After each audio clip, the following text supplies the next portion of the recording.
I work at AlgorithmWatch, and we're a human rights organization. That means we try to support people in the basic human rights they have when it comes to algorithms, automated decision making, and artificial intelligence. It says on our website, we watch, unpack, and analyze automated decision making and their systems and their impact on society. So what does that actually mean in real life? It means we're running a journalistic branch where we create stories, we do research, and we tell the stories of people affected by automated decision making. We also have a policy branch. That means we're getting involved in legislation. So anything that is happening right now on the AI Act in Brussels, on the Digital Services Act, lots of policy processes going on, and we're trying to get involved in that and be the people's voice. And last but not least, we're also doing tech. We're developing software, and that's where my expertise is. We are investigating TikTok's recommender algorithm. So why do you see on TikTok what you're seeing? Are there news? Are you being pushed into certain rabbit holes? Or is everything really just peachy and lots of dance videos? Speaking of TikTok, that's something I'd like to start with, and yeah, let's watch some TikTok. Now, I'm looking at Magnus here because I'm not sure if it starts automatically. A day in my life as an American stay-at-home mom of 3 boys living in Denmark. First things first, we take the kids to school. Then I catch a bus to my first doctor's appointment of the day. After my first appointment, I have some time to kill before my second appointment, so I go grab a coffee, hop on the metro, and then I pick up a few things we needed at the grocery store. Then I have my second doctor's appointment and head home on the metro. Once I'm home, I do a little bit of laundry, have some lunch, and before I know it, it's time to pick up 2 of my kids from kindergarten. We had left the stroller at the kindergarten that day, so I needed to walk that back home before picking up my oldest son with the cargo bike. I get them situated with a snack in the cargo bike. Then we pick up my oldest son who has a dance class in a nearby town, so we hop in the bike to drop him off. After that, we have more time to kill, so for the second time today, I find myself at Espresso House for more snacks. And then we do some boat watching in the sun. After that, my son's dance class is over, so we hop back in the bike and head home. Once we're home, we take showers and watch a little bit of TV before dinner and bedtime. And that's it. Thanks. Okay, so I chose a TikTok video for a reason, because this seems really analog, just someone browsing through Copenhagen. I chose Copenhagen just to make it hit home a bit more. And I was looking up a hashtag called Day in the Life, DITL. Who of you is on TikTok and actually using it? Can I just see a show of hands? Oh yeah, so a few, probably more on Instagram. Okay, so I want to use this video to show you 5 moments in that lady's life where algorithms could actually have an impact, and we don't see those stories. So actually, we're not escaping the algorithm, but the algorithm is mostly escaping us. It's quite invisible, and I'd like to show you more of these moments. So first moment is we take the kids to school. In 2020, in the middle of the corona crisis, a lot of students in the UK couldn't take their A-level exams. And they needed grades, of course. So students needed to be graded, they needed to move on to university. And instead of letting the teachers grade the students on their past performance, which would be normal procedure, they introduced an algorithm. But the result was that 39% of the students were actually downgraded by the algorithm, which potentially limited their access to higher education. They reversed that. There were a lot of protests going on, but just to have an example of how algorithms in school can make a huge impact on the future of children. Next example, we're going to the doctors. So looking at the US and also here in Europe, algorithms are used in hospital to guide health decisions. And in 2009, there was a study published and found that there's a huge racial bias in an algorithm. So what happened here? The algorithm that was used was trained on past data on health spending. And they used health spending as a proxy for how much care is needed. So people who spend less on healthcare also receive less care. And the thing is that historically, black people are underprivileged and they spend less on healthcare, so they also got less care. That means a black patient needed to be a lot more sick in order to receive the same healthcare as a white person. Going on to the next one. She's got some time to kill, so she grabbed a coffee. Everyday shopping usually works, I assume so, in Denmark as well as everywhere else. You have a bank account, you have a credit card, and then you pay digitally. But a lot of times, and especially in Germany, applications for bank accounts are processed automatically. They look at your credit score, and they look at your gender, your past history of spending, your credits, and vet if you're worth your money. Now, we get a lot of complaints that those applications are automatically declined for no reason. And you get a letter which says, sorry, you can't open your bank account, please, come back later or go to another bank. And it's really, really hard to find out why actually your application has been denied. And we just received a case where a woman said she had to go to the anti-discrimination authority in Germany and actually threatened to sue the bank in order to get more information on why her application has been denied. And it turned out to be a mixture of her gender, so being female, which would make her less creditworthy than a male, and probably a combination of other factors that played into being automatically declined. Next one, it's time to pick up the kids from kindergarten. Another example from the city of Münster in Germany. And last year they introduced an algorithm to assign daycare slots. So daycare slots for children are really, really rare in Germany, and you have to fight to get your kid into daycare. It's well financed, but it's really hard to get in. So there were two problems with that algorithm. First one, the algorithm wasn't able to assign siblings into one kindergarten. So if you had two kids, one kid was sent to that kindergarten and the other one to that one, which is a hassle for parents just because you have to, different pickup roads, and it really doesn't make sense. It's common practice to have siblings in one kindergarten. And the other one is that 144 children were actually denied a spot that had been previously agreed to be taken in. So it just created a lot of confusion for parents and a huge outrage about access to kindergarten spots. Okay, and the last one is traffic routing. So if you don't know your way around like this lady probably does, you usually turn on your phone, you go to Apple Maps, you go to Google Maps, you type in your destination, and then it will show you the quickest way. But the problem is that the quickest way is usually the shortest, but that doesn't mean it's the best way. So what we've seen happening over and over again is that the routing goes either to residential areas where there's usually a lower threshold on speed you can drive, so 30 instead of 50. There are a lot of kids around. Or they go through bike routes. Like in Berlin, we have a lot of bike routes especially made for bikes, and cars shouldn't go there except if people actually live on that road. So we've investigated that a bit and looked at how the routing is. And turns out most map providers still route through the bike roads. They still route through residential areas. And even if you start complaining, like, please don't route through this area, there are a lot of children, or there's a lot of lorry traffic, Google most likely won't do anything because there's not a good interface or reports don't get processed. Yeah. So what's the takeaway? I think the most important thing for me is that there's this algorithmic layer to our everyday life, and lots of times it means a lot of convenience, and we hardly ever notice it because it makes our life so much easier, unless it fails us.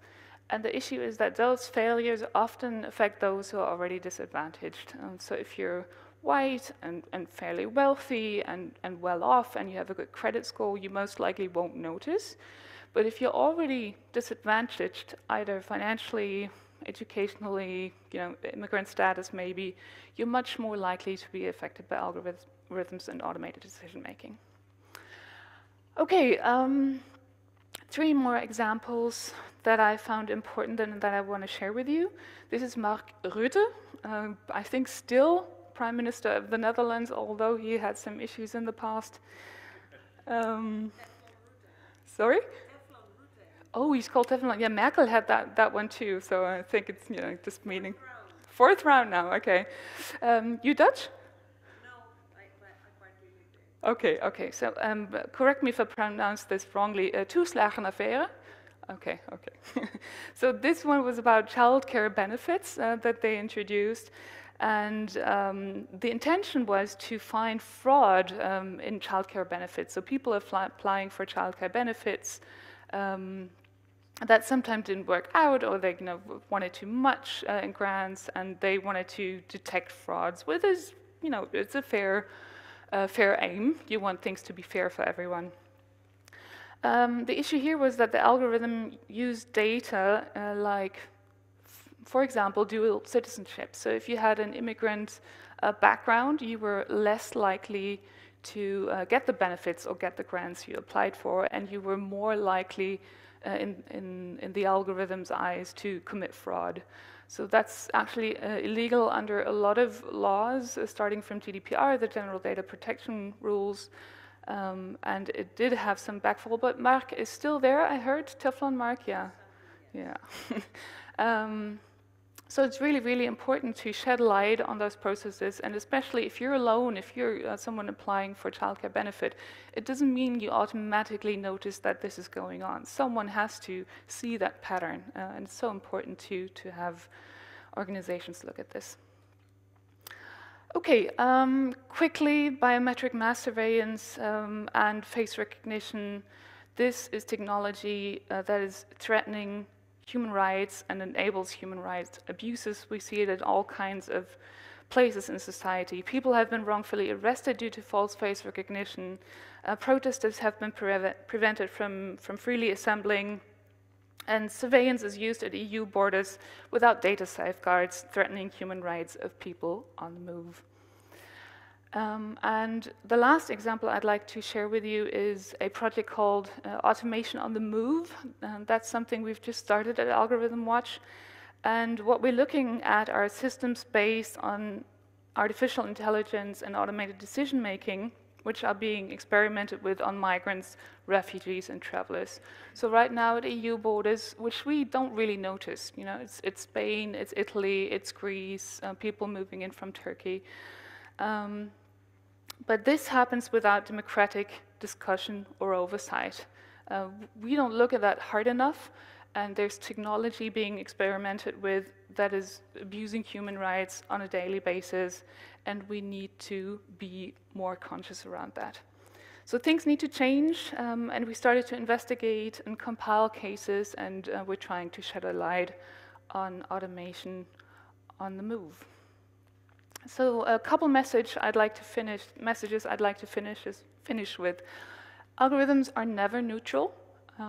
I've showed some examples of how past data can influence current decisions, and there's no such thing as neutrality in data. Data can have bias, and in order to remove it, you need to really look closely. Those who use automated decisions are also responsible for the results. It's not a good idea to just experiment and see what happens, because most likely there's going to be harm done. And someone has to be responsible, and it can't be the people who are exposed to the decisions, and it has to be the people who are actually implementing the systems. Also pointing at us as democratic societies, we have to make sure that those systems are comprehensible. That means we have to use tech, for example, what we're doing now with TikTok, looking further at the recommendation algorithm, but also regulation on European level and institutional oversight. And last, we have to decide how much of our freedom we actually want to hand over. This is not a done thing. We can define how much we want our lives to be ruled or decided by automated decision-making systems. That's something we have to negotiate on a societal level. So it's not a done deal, and please get involved in those discussions. Last but not least, what you can do, something I would like to encourage you to do. Pay attention to that algorithmic layer. As I said, it's quite invisible, and it takes practice to actually notice where algorithms are embedded. They don't scream, "Hi, I'm here, I'm an automated decision." You have to learn to spot them, and even if we have regulation in place, it's going to be hard to detect. Request your data. If personal data is being collected, you have a right to request it under GDPR. Report rogue algorithms. We are here to tell your story. If you have a problem with algorithms, hold companies responsible, start complaining if you see things going wrong, and support campaigns that shed light on algorithm decision making. That's it for me. If you would like to find out more, we have a newsletter. There's Twitter and Instagram accounts you can follow. And with this, I'm handing over to Gro.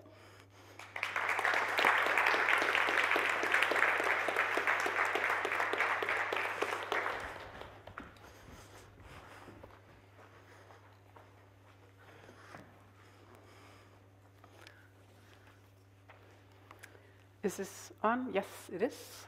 Thank you so much. Okay, let me see how I can view 3 screens at the same time. So thank you so much, Anna Lena, for this super important and interesting talk. And thank you, ArtHub, IDA, and Toaster, and partners for this invitation, and Lars for the introduction.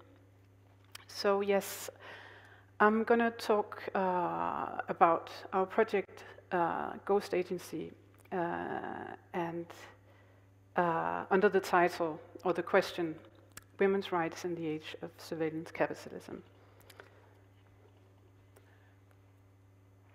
And I find this meme relevant for this project and my work in general. I work with concepts of spatial justice through artistic research and often through collective approaches to social planning and systems, and with an interest in organizational innovation.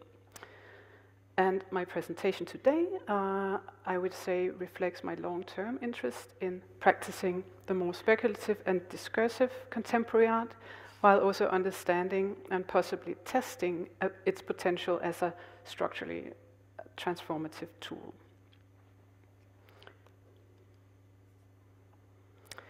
So I'm going to talk about the overall framework of an extensive collaborative project, Ghost Agency, that combines artistic research and practice with a focus on women's rights and cybersecurity, and which works with Mexico as a case. And it is a project that I initiated together with Mexican artist and programmer Anna Gro Sarauw, and she's in Mexico City. So, on a not so simple ground, the project focuses on problems of contemporary violence in Mexico in relation to cybersecurity, and gender and body politics, and as such to concepts of rights and privacy in local, global, and geopolitical contexts. And so why Mexico? In Mexico, patriarchal culture is dominant to a point that media and communication platforms are blinded, as bodies continue to be violently precariated. The problem of gendered violence is so normalized that governments acknowledge its invisibility as a part of a wider complex of impunity against women. Severe problems with femicide reveal the long-term breakdown of a civil society, which is a culture unknown to many Europeans.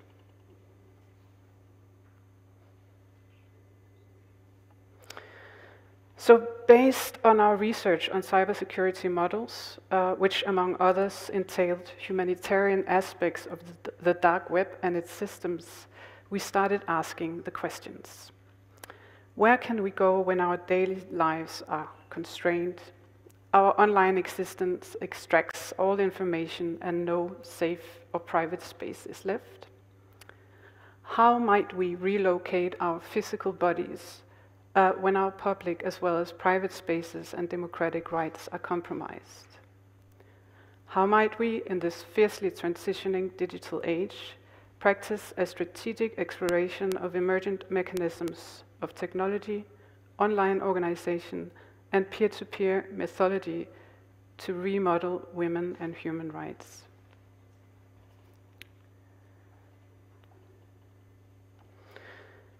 So, in the attempt to respond to these questions, an investigation began in which we located an overlap of or between certain digital infrastructures of contemporary violence in Mexico that could offer a design potential and where we could situate the female body or the glitched body in an encrypted online space. Or, another way of putting it, practicing in this overlap, blending these disciplines and terms, allowed for a methodology which is concerned with the body, and in this case specifically considers both local problems of contemporary violence in Mexico, as well as the global and under-addressed and largely invisible wider problems of information asymmetry, which I think that Anna Lena, you also touched upon, and this information asymmetry which exists in networked culture and data politics. So, or maybe existing on another level of research, it relates to data and internet politics. We might be looking at contemporary violence together with the problem that new political ways of thinking cannot emerge from the currently legitimated, which conforms to the internet as a legislated public space, which again I think you also touched upon a little bit, Anna Lena. So yes, and that I believe addresses how big tech owns and profits from infrastructures that halt or inhibit the information systems through which we are supposed to gain knowledge on how to update human rights in the digital age. So, going back to the project, Ghost Agency in more concrete terms. Ghost Agency aims to outline a novel organization structure that works to transform the premise of women and human rights in the digital age, and to form advocacies for women in a violent context. And right now we're working on this pilot project, which will also be further activated and has been offered this amazing research framework from Art of Copenhagen over the next 2 years. And in this process we'll be experimenting and testing and developing, hopefully, technological dataless tools in support of women in Mexico exposed to violence. And for that we've formed a team consisting of a cybersecurity expert and programmers. And this work will be further and crucially informed by a network of women's groups and individuals, as well as more established women's rights organizations across Mexico. And it's really important to know that this process is highly sensitive and takes place in a secure setting and under very much care and ongoing revision.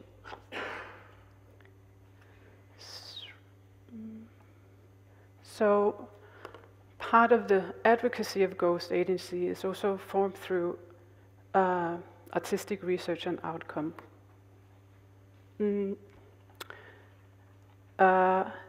Among these are collaborative artistic methodologies that allow us to experiment on how to, we can say, embody anonymity with that understanding dataless individual bodies and networks.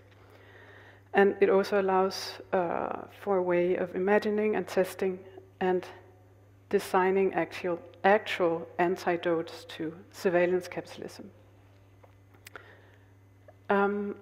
Speculatively, this approach entails contradicting or divergent classes, and those are, among others, the aspect of understanding datalessness as an empowering course, where we can begin to experience rights and discover new aspects of privacy.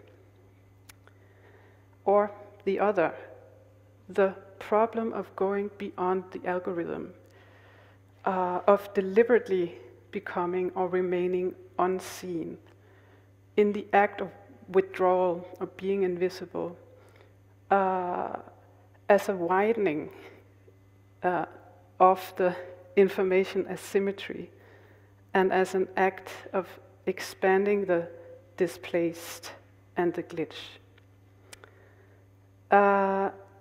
So it's kind of like, this is formulated a bit, almost a little bit theoretical or philosophical, but I hope it makes sense. Otherwise, please ask later. And then the other aspect, which is kind of, you last mentioned, like this sort of now dated term, the digital divide. So this problem of understanding technology as something where you may or may, you do have access to it, or you may not have access to it due to your class. So there's like, the reason why I put this here is kind of like, there's like this, how do we know digital or technological literacy today, and for which purpose or call do people even use it, right? And that, I think, we're kind of here today to maybe also expand on that notion. So anyways, so the research that I uphold and that feeds into Ghost Agency kind of investigates these different paths, less so as contradictions, but more so as interrelations in our culture that are necessary for locating entries to an otherwise ungraspable asymmetric territory. So I'm very much interested in partly what we're doing today, but in the practice of being at more ease with these asymmetries. So that we familiarize more with a space where, or from which we can develop languages of rights through collective practice and operation, potentially. So lastly, I want to show you an excerpt from a new video work that Annie and we've made as part of Ghost Agency, and it's actually premiering this evening in Copenhagen in a group show curated by the platform Ariel Feminisms in the Aesthetics. And so please do come by for that. It's from 5 to 8, right after this event, in Østerbro in Copenhagen. And let me see, I have a little, okay. And actually, I'll just read an excerpt from the description of the work written by the curators of Ariel. Unfolding as an accelerated AI-distorted still life of society, the video work addresses different degrees of violence against women, as well as image politics. It presents footage found or newly recorded on site in Mexico City, which has been fed into a deep learning image-to-image AI model. The biased preset of the picture generating machine can be skillfully tampered with. However, due to the unregulated market of AI technology, its settings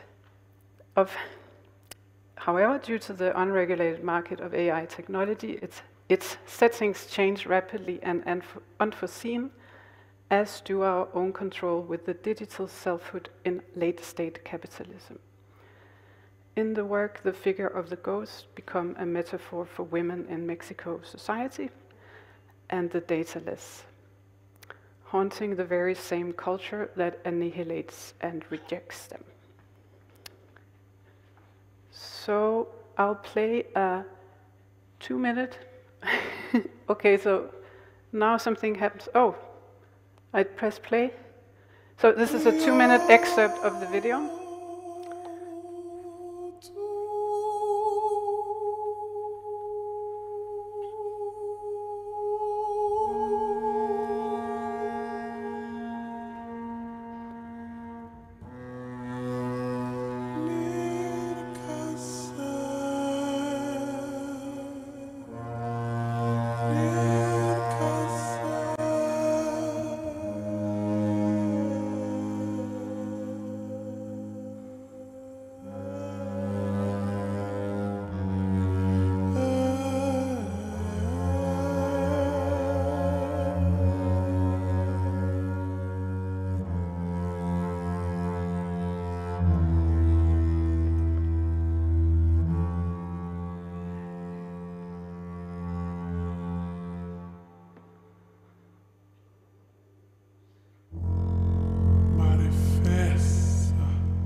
Thank you so much.